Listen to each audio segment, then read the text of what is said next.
Welcome, anime enthusiasts, to the captivating world of jobless reincarnation.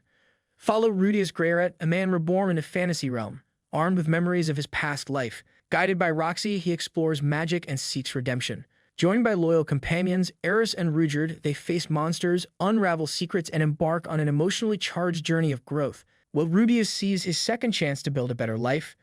Join us for an unforgettable ride of emotions, action, and discovery. Witness the transformation of a man and the birth of a legend. Don't miss a moment of this enthralling anime where dreams are reborn and second chances change everything. Following a devastating accident involving a truck, a disheartened and jobless 34-year-old man from Japan meets his demise, only to be reincarnated into a wondrous fantasy realm as Rudius. In this new life, he is born as the son of Paul Greyrat, a skilled swordsman, and his wife Denif Greyrat, a talented healer. Remarkably, Rudius retains the memories from his past existence and swiftly grasps the skill of reading. Realizing he is reborn into a magical world, he eagerly set out to explore it.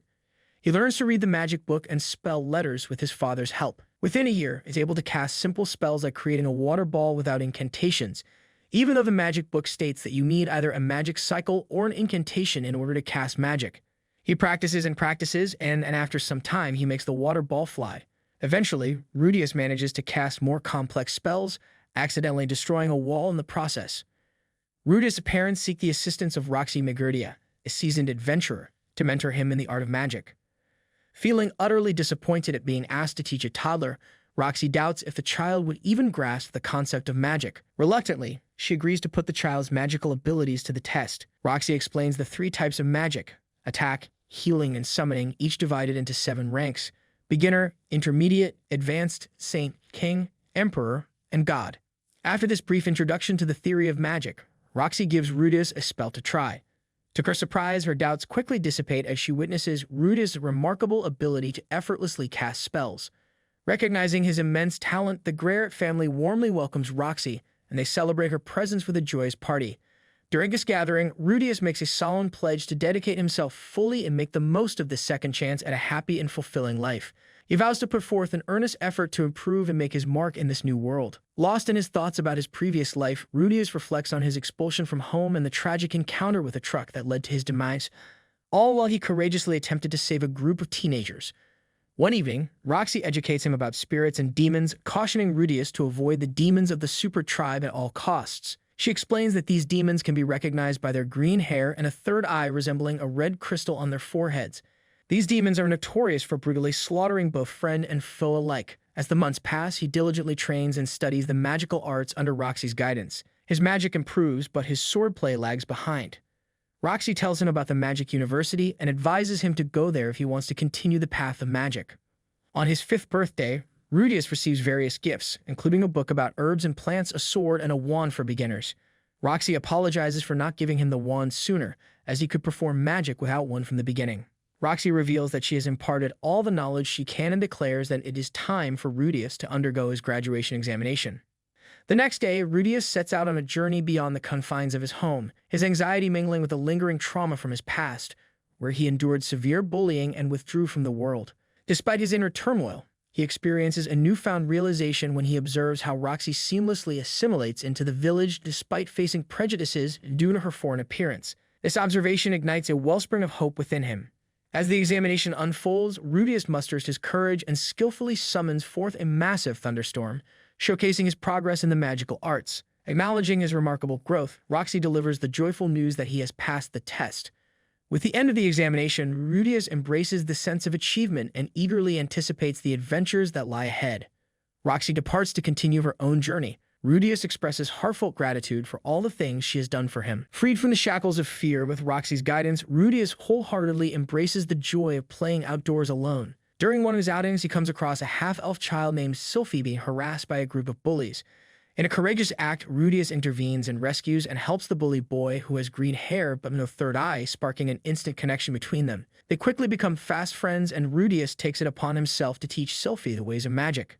As time goes by, their bond strengthens, and 6 months later, as a fierce storm rages outside, Rudius invites Sylphi into his home to seek shelter. In an unforeseen turn of events, Rudius, acting innocently and unaware, unintentionally removes Sylphi's clothes while preparing for a bath.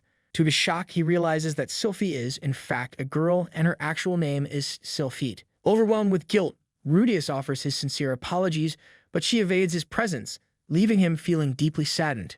However, after some time has passed and Sylphi has gained some perspective, she approaches Rudius and the bond between them begins to repair.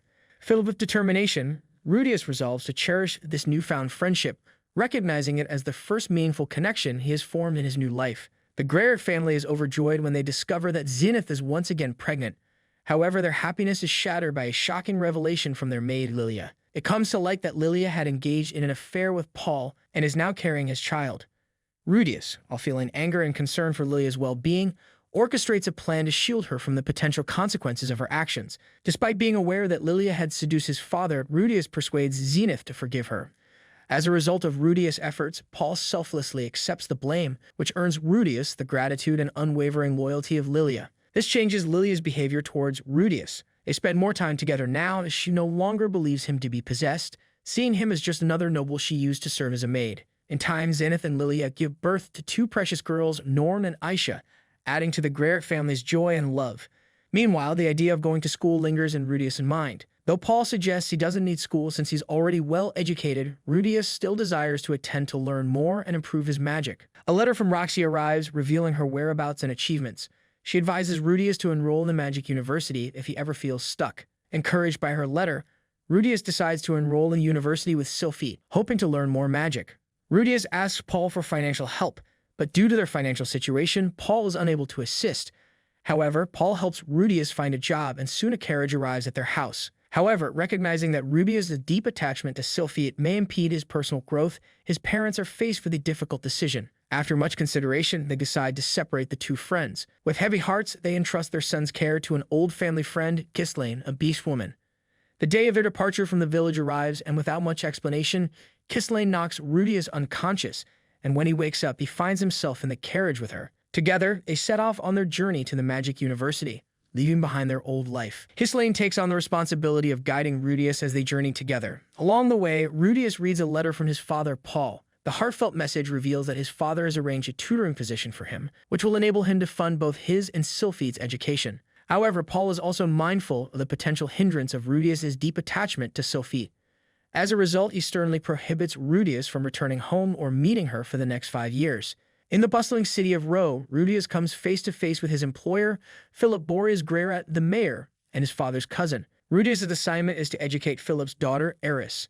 However, upon their first meeting, he is met with Eris's hostile attitude, making it clear that penetrating her defenses through conventional means will be a challenge. Undeterred by the initial hostility, Rudius formulates a daring plan to earn Eris's trust. With the consent of her father, they stage a kidnapping, a carefully orchestrated event that Rudius hopes will lead to a breakthrough in their relationship. As the daring scheme unfolds, Rudius and Eris find themselves unexpectedly ensnared by real kidnappers. However, Rudius' quick thinking and magical prowess come to the fore as he manages to turn the tables, orchestrating their escape while gaining Eris' cooperation. Together, they navigate through the perilous situation, forming a bond of trust amidst the chaos. Upon returning to Ro, Rudius unveils the unsettling truth that their abduction was not part of the initial plan and that one of Philip's own servants had been collaborating with the criminals. Determined to protect Eris, Rudius confronts the bandits in a fierce battle, demonstrating his determination and resolve to keep her safe. In the midst of the intense conflict, just when it seems the odds are stacked against them, Ghislaine arrives to the rescue. The Beast Woman's formidable strength and skills help to swiftly eliminate the enemies and apprehend the traitor. Once they return home, Eris warmly embraces Rudius as her tutor, accepting him into her household. Episode 6 opens with Rudius and Philip playing a board game reminiscent of chess. Philip expresses his deep gratitude to Rudius for safeguarding Eris, acknowledging the invaluable role he played in their escape from the kidnappers. However, he issues a solemn warning advising Rudius to keep his connections with the Greyer family concealed. Philip fears that being associated with a prominent family could potentially make him a target once more, and he wants to protect Rudius from any harm that might come his way. In the days that followed, Ghislaine, an experienced swordswoman, begins teaching her formidable skills to both Eris and Rudius. The young duo eagerly learns from her, honing their abilities with the blade under her expert guidance. Meanwhile, Rudius takes on the role of tutor, educating them in magic, literacy, and mathematics. However, Eris, uninterested in the material being taught, often skips her classes. In an effort to ignite her enthusiasm for learning, Rudius decides to grant her one day off each week as an incentive. During one of these leisurely strolls through the city, Eris makes an endeavor to purchase an expensive book as a gift for Rudius. Graciously, he declines the offer, asserting that she cannot present it without her own money. Upon Rudius' suggestion, Eris decides to take it to heart and suggests to her father that he provides her with an allowance instead. As the three return to the mansion, Rudius spots a floating castle in the sky above him, marveling at its sight.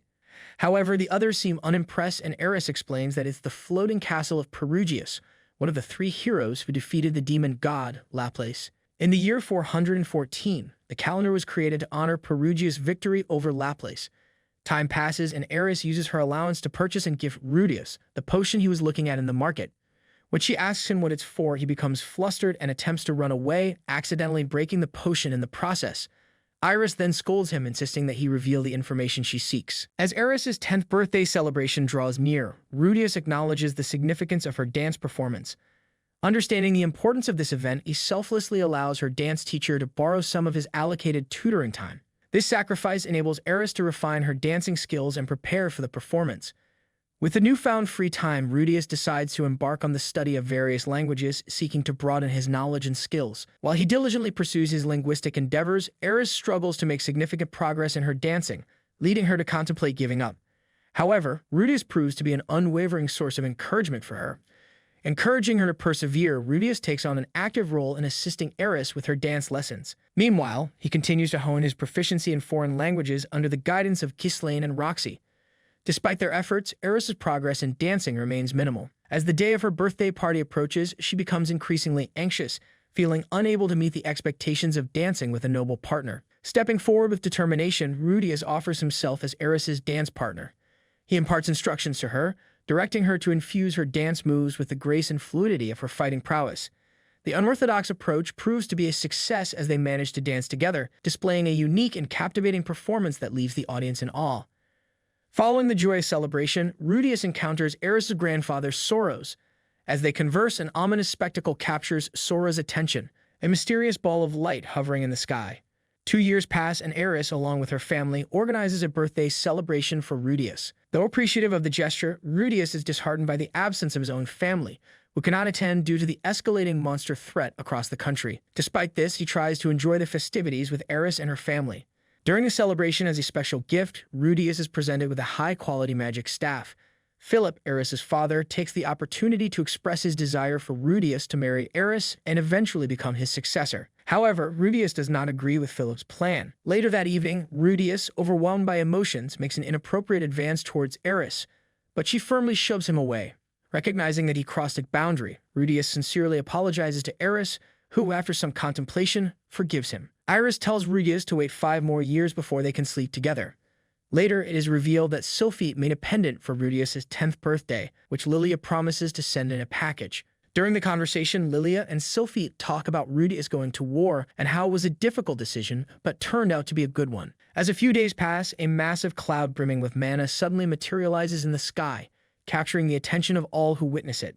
In response to this peculiar phenomenon, the legendary hero Perugius Dola takes action and dispatches his aide, Almanfi, to investigate the mysterious occurrence. Suspicion looms over Rudius, who, along with Eris and Ghislaine, has been practicing with his new staff. Unfairly accused, Rudius finds himself under attack from Almanfi, but Ghislaine comes to his side, defending his innocence. In the midst of the conflict, a large surge of light suddenly hits. In episode 9, Rudius wakes up reverted to his former self, surrounded by a mysterious figure introducing himself as the human god or Hitogami. This enigmatic being imparts vague yet profound wisdom, urging Rudius to place his trust in and support the man who once saved him. The meeting leaves Rudius with a sense of wonder and curiosity as he contemplates the meaning behind the cryptic advice. The human god claims to have been watching Rudius for a long time and offers to help him. However, Rudius is hesitant as he has received enough advice already. The human god clarifies that he wasn't responsible for his reincarnation, and instead it might have been the wicked dragon god who brought him to this world. Plus, he's been involved in a mana cataclysm and therefore should really hear his advice. Realizing the gravity of the situation, Rudius reluctantly agrees to listen to the human god's advice. The human god warns Rudius that his life is at risk if he doesn't get along with the person he's about to meet, as the presence of monsters and the scarcity of food in the area could lead to his death.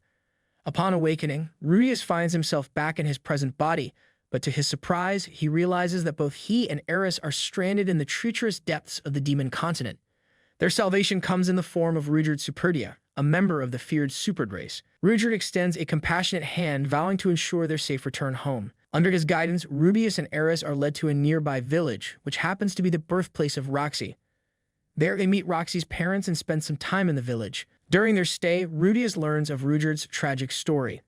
The ill reputation of the Supered race stems from the cursed spears bestowed upon them by the malevolent demon god Laplace.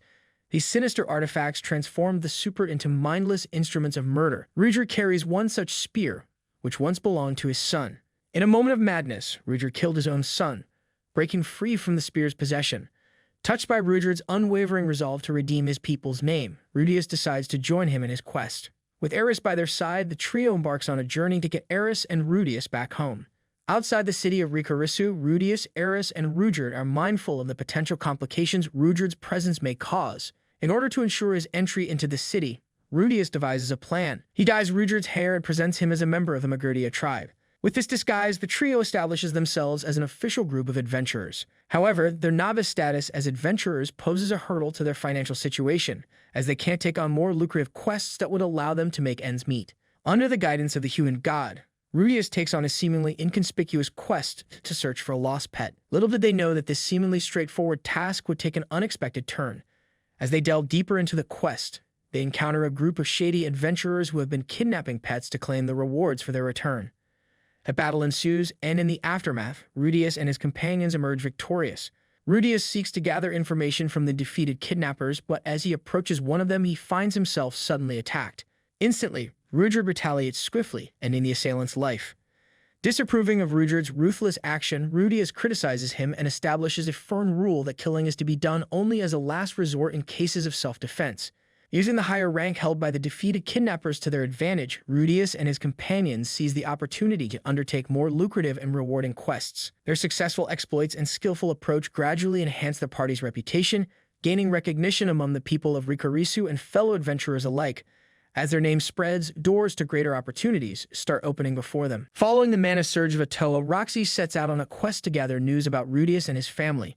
Disturbingly, she discovers that apart from Paul and Norn, the entire Grerit family is missing. Meanwhile, Rudius and his companions embark on a perilous quest, venturing into the depths of a mysterious forest to find a dangerous monster. As they navigate through the dense wilderness, they unexpectedly stumble upon two other parties with similar objectives. However, tragedy strikes swiftly, as one of the parties falls victim to a sudden and vicious ambush by the very monsters they sought to conquer. Hesitating in the critical moment, Rudius chooses to abide his time before rushing to help the other party. Tragically, this delay leads to one of the adventurers' deaths. The monster they were pursuing launches its own attack on the other party, completely wiping them out. Realizing the urgency of the situation, Rudius and his companions gather their resolve and confront the powerful monster. A fierce and intense battle ensues, and with their combined strength and skills, they manage to defeat the creature. Exhausted and emotionally shaken, they return to the city of Rikarizu. There, Rudius is taken aback when confronted by a fellow adventurer who has discovered his scheme and attempts to exploit this knowledge for personal gain. The individual resorts to blackmail, hoping to use the information to their advantage. In response to the tense situation, Rudyard discards his disguise, revealing his true nature as a Supered. With a stern and intimidating demeanor, he warns the would-be blackmailer of the consequences if he dares to reveal anything. With Rudius and Rudyard reconciled, the trio continues their journey, making their way towards a coastal city on the fringes of the Demon Continent. Little do they know that Roxy herself is also nearing their location, accompanied by two former companions of Paul. As we bring this pulse-pounding recap to a close, remember that the story is far from reaching its climax. Brace yourselves for the upcoming recap, where the narrative takes an electrifying detour that you won't see coming. If you're hungry for more heart-racing revelations and character transformations, don't hesitate to subscribe to our channel. The thrill ride continues. Stay tuned.